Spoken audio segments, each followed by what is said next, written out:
As you may or may not know, I wrote a book called The 48 Laws of Power. And in many interviews, I've discussed and analyzed particular laws in depth.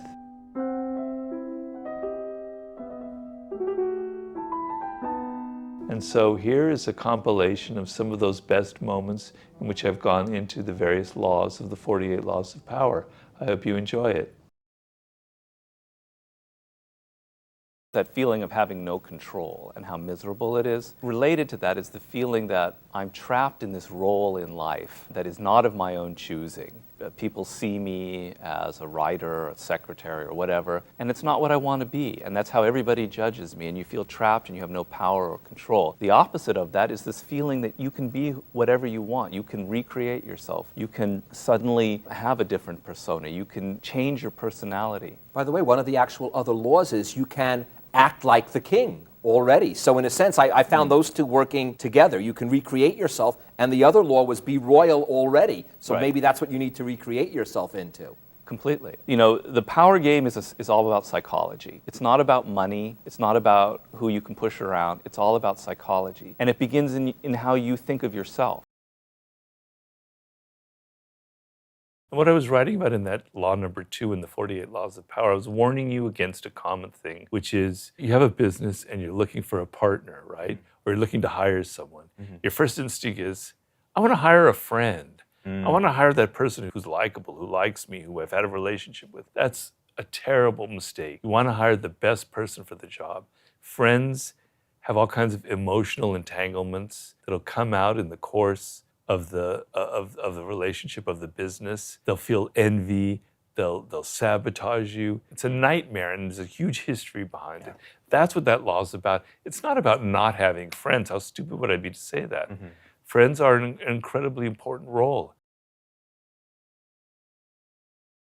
The worst thing that can happen for you, even in social media, is that you become too familiar and people kind of think that you're just like anybody else and they get sick of you, which is very easy to happen, right? Just too much of you on social media every day and there's nothing special about it. So you can step back. You can't step back for a week or 2 weeks, but you can step back for a day or two. And the other thing is, it's how you present yourself. So if you're so familiar that everybody knows what you eat in the morning, how you dress yourself, if that camera's on you 24/7, there's no mystery around you at all. You're so familiar, you're so banal, there's no extra presence to you, there's no glamour. So learn to create some mystery around you. Mystery, where people don't really know what you're up to, is a form of saying less than necessary, where you make people think about you when you're not there. Just being aware that revealing everything about yourself isn't really a sustainable form of power, that sometimes not revealing who you are is actually the higher form of power. It's not easy in the era of social media, but people like Beyonce or Michael Jackson was a master of it. He was kind of a little before the internet. But he would disappear for several months or even a year before a record was coming out, so people would be talking about him. And even Beyonce is really good at this. So there are people who are good at it in the era of social media, and there are a lot of people who aren't very good at it. You can't just say whatever is on your mind. You can't just think that being who you are and being natural and being, your normal self is going to get you very far. You have to be careful in this world. I'm not telling you to be paranoid. I'm just telling you to be self-aware, that the people around you have egos, that people are judging you based on what you say, about how you dress, about your style, about how you look, about the friends you associate with. You may not like it, but it's the reality. You have to understand some of these basic principles so that you don't go around making these painful mistakes. So law number 1, never outshine the master. The idea is very simple. Your boss, who you work for, and wherever you are, you're going to have a boss, even if it's only a company of 2 people. That person has an ego, has insecurities. And if you try too hard to impress him or her, if you show off too much, you probably are going to inadvertently trigger their insecurities. And they're going to do weird things to you. They're not going to say, you made me feel insecure. You made me think that maybe you're after my job. Instead, they're going to fire you or they're going to put you in a bad position. They're never going to tell you what exactly the reality is. Law number 7, get others to do the work but always take the credit. That, I agree, is a nasty law. I don't deny it. But I explain very clearly in the course of that law that you must look at it from the reverse side. That while you're happily working on your screenplay or on your startup, there are vultures circling around you right at that moment who are ready to pounce and steal your idea and take it from you and take credit for it. Be aware. Even on those manipulative laws that people think are so evil, there's a flip side to them. They're opening your eyes to the dark side of power. Because I came from the book from the side of the innocent. I never had power. So I'm writing it from that point of view. Because that happened to me. People took my ideas in Hollywood, they stole it, and they put their name on it.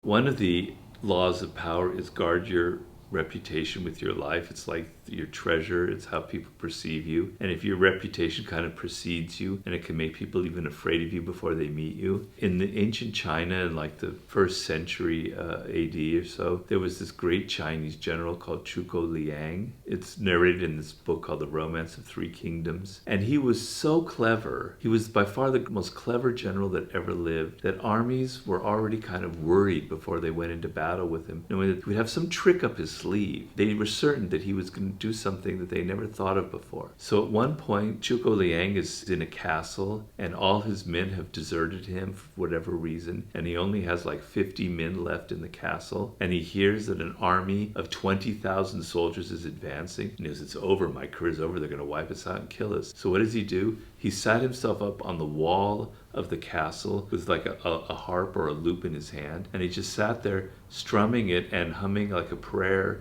and kind of singing. And the enemy army approaches. They see Zhuge Liang on the top there. He's got some trick up his sleeve. He's luring us into the castle where he must have 50,000 men that are ready to ambush and counterattack us. He wouldn't be sitting on that citadel like that unless he was trying to trick us in some way. And so they end up retreating. So a man with 50 men defeated an army of 20,000 men just through this psychological warfare and just through this reputation that he had of being so incredibly brilliant. And I think a great coach like a Bill Belichick kind of has that sort of spirit as well. If you think that you are worthy of something great, that you were destined to create something great when you were born, it translates into other people feeling that off of you. I have a law in 48 Laws of Power called Act Like a King to be Treated Like One. Someone like Elon Musk. And Elon Musk is a guy who has an incredible sense of belief in himself. He believes that he can get anything that he puts his mind to, he'll be successful with. And I talk in my talk about Tesla Motors and how it really looked like he was going to fail miserably, right? And people were telling me it was going to be a disaster. But the fact that he believed in it so much and he had this incredible charisma meant that other people believed in him and started buying his stock. And the price of the stock was way overvalued, but it doesn't matter. He raised enough money to make the company solvent and make it profitable. So his self-belief translated into other people believing in him, which translated into money, which translated into success he's having. One of the laws is, I think the most important, basically make people dependent on you. Right. So you don't want to appeal to people's love, to the fact that they like you. You want to appeal to the fact that they need you. Mm-hmm. Because if they love you, love is a very tenuous emotion. In fact, it doesn't work very well in the work situation. It causes all kinds of problems. They'll get rid of you tomorrow, even though they like you. But if they need you, it's like pulling out all of these roots of a plant to get rid of you. It's going to cause all kinds of damage all over the place. They need you and they can't get rid of you. So you need to make sure that your position in a company, in life in general, you're the only person who can do that. Power isn't inherently evil. It's not inherently good either. It's how you use it. And my idea in the 48 Laws of Power, my version of morality was, here's this knowledge that's kind of kept as a secret about how to succeed in this world. It's something that elites and people in power have known, but have never wanted to share. And it irritated and frustrated me that these kind of laws that I observed in Hollywood, for instance, it was like we were living in this fairy tale. Like people would pretend that this Hollywood director producer was all about doing great things, good things, noble things, liberal values, whereas in truth they were power hungry and they would do maneuvers that were extremely bad or even downright evil. You are responsible for the things that happen in your life. You're the agent of what is good and what is bad. And when something bad happens to you, your natural tendency will be to look out in the world and blame this person, blame your mother, your father, your wife, your boss. But in fact, there's always a kernel of yourself that is to blame for what happened. And so the process that's involved that I talk about in the book is you look at yourself and you examine how perhaps something you did, something you said, something in your planning was wrong, and that was what caused this problem. And that should be a liberating thing, because what that means is you have power. You're not dependent on mommy or daddy or boss or whomever to please you, to bring you what you want. You are the one responsible for it. In Renaissance Italy, they had these men called condottieres, who were kind of like paid mercenary soldiers. And this one condottiere led this campaign for the city of Siena or Florence or something. And he was so successful, he was brilliant, he totally saved the city. And then he said, okay, I saved your life, Siena. Now I want to be made the general of all of your armies and to have an even more important position. The town council went in and they debated it and they said, look, let's kill him, we'll assassinate him, and then we'll make him a saint. And then that's what they end up doing, they kill him. And the lesson of it was, if you're not necessary, if people don't need you, if they can replace you with somebody else, which is what they did, they're just going to end up killing you or beheading you or firing you. So be aware that you're easily replaced in this world, that you're not as important as you think you are unless you create a position that getting rid of you is so much trouble. And so this condottiere was easily replaceable by another, but he didn't realize that it had gone to his head.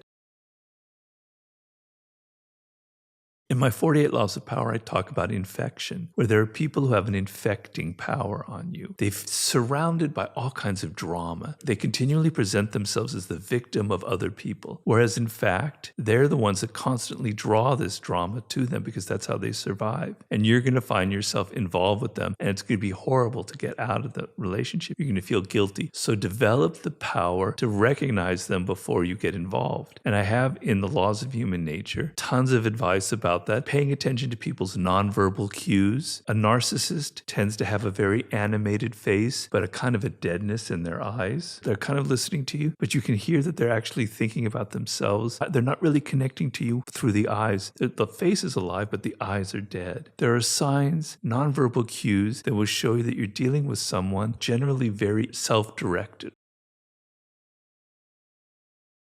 Interaction with boldness. So most people are just too timid in life. They're afraid of failure. They're afraid of making mistakes. If I never try anything, then I never have to put up with criticism, never have to put up with people scrutinizing me. So most people end up being too shy, too timid in life. And you've got to get over that. And you've got to learn how to be bold with your ideas and with your actions. So I try to make each one of my books kind of a statement and impress people with like a strong idea, and not be afraid of criticism and not being afraid of controversy. So boldness has gotten me through life, and I think it's critically important in this day and age. What are the 3 things you shouldn't do if you're interested in power? Well, the first thing you should never do is be in a hurry for power, because that's going to cause you to make all kinds of stupid mistakes. You're going to think that getting attention and recognition and getting people to love you and like you and admire you is power, and you can do that tomorrow by being charming and brilliant and witty. It's not sustainable. So the only form of power that's sustainable is one that you build over time, that's based on something real, that's based on your own skills that you have, on your own experience that you have. And the more patient you are in the game of power, the tougher you will be and the more powerful you will become. So your impatience is the greatest impediment of all to any kind of power. The second thing you should never do is take people at face value. It's very difficult for us because we assume that the appearance of people is the reality. But people wear masks. They're incredibly tricky. They're incredibly elusive. Even your allies may not be as much of an ally as you think they are. So develop the habit of thinking that people are disguising something. It's not nefarious. It's not evil. You're just thinking that the appearance that they have of being so confident and so strong might actually be concealing deep insecurities, or that dramatic, charismatic person might be hiding deep levels of irrationality and even madness, an infecting type person. So don't ever take people at face value.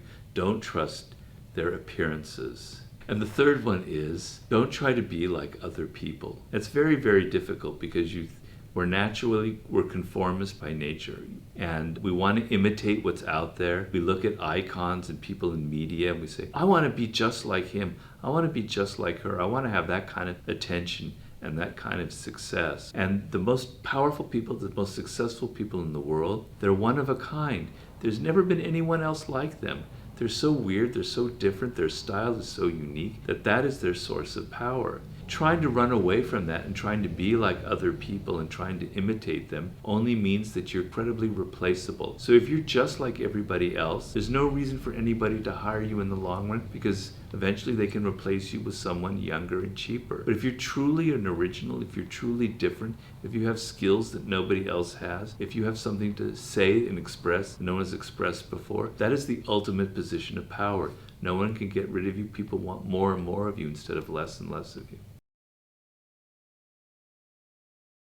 I try to remove the kind of taboo or the negative associations we have with a word like power or with the word ambition. I try and say ambition is a good thing. It means that you believe in yourself, you have some self-love, and you believe you're worth something, and you want to go out and achieve and create something worthwhile for other people. So ambition is a positive thing. But so many people are just kind of embarrassed about being a human being, embarrassed about our primate nature, embarrassed about our own aggressive impulses. Machiavelli has that quote, so that if you expect everybody to be good in this world, you're in a lot of trouble. What are you going to do when you deal with people who aren't good? But yeah, you have to be willing to get your hands dirty. Let's say a classic example, like there's a cause that's very important to you, like the climate or racial justice in America, all very important issues that most of us believe in. You have to be willing to get down and dirty here, because you're playing with politics. You're playing with people who are going to resist. You're playing with major corporations who are going to bust your balls, who are going to be incredibly manipulative and downright evil in co-opting your good idea and kind of neutralizing it. So if you want to create something, if you want to actually have results, you have to be willing to get a little dirty, and you have to be willing to be strategic. You have to understand that the other side might not be playing by the same rules that you're playing with. Malcolm X said, absolute power corrupts, but powerlessness corrupts even more. So the feeling that you don't have any power is even more corrupting, because it makes you passive aggressive. It turns you into these warriors who think they're doing something and you're not even aware of what you're really after. That was the whole point of the 48 Laws of Power. It was an inflection moment in our culture and our history where I was getting really upset with all of the political correctness and all of the squishy self-help books out there and trying to appeal to our good side, and things like ambition or power were ugly words. Man, I hated that. I thought it was so hypocritical. But I want people to admit, if you were saying look at yourself, that you have this desire for power. It can twist you. You can look for it in wrong ways, most definitely. But at least come to Jesus, come to Muhammad, and admit that that's who you are, that that's what's motivating you in your behavior. And from there, we can start seeing, well, maybe there are more constructive forms of power that I can go after. There are 48 laws, right? 48, that's the number, okay? I could count maybe 4, maybe 5 overtly manipulative laws in there. There are 44, 45 others that are not manipulative at all. Plan all the way to the end, create compelling spectacles, despise the free lunch, which is about being generous. In victory, know when to stop, don't go too far. Work on the hearts and minds of other people. Be the perfect courtier. Don't isolate yourself in a fortress. Demonstrate your ideas, don't argue. There's nothing evil, there's nothing manipulative about that. But people pick out the chapters that are the most egregious. That's manipulation in my mind.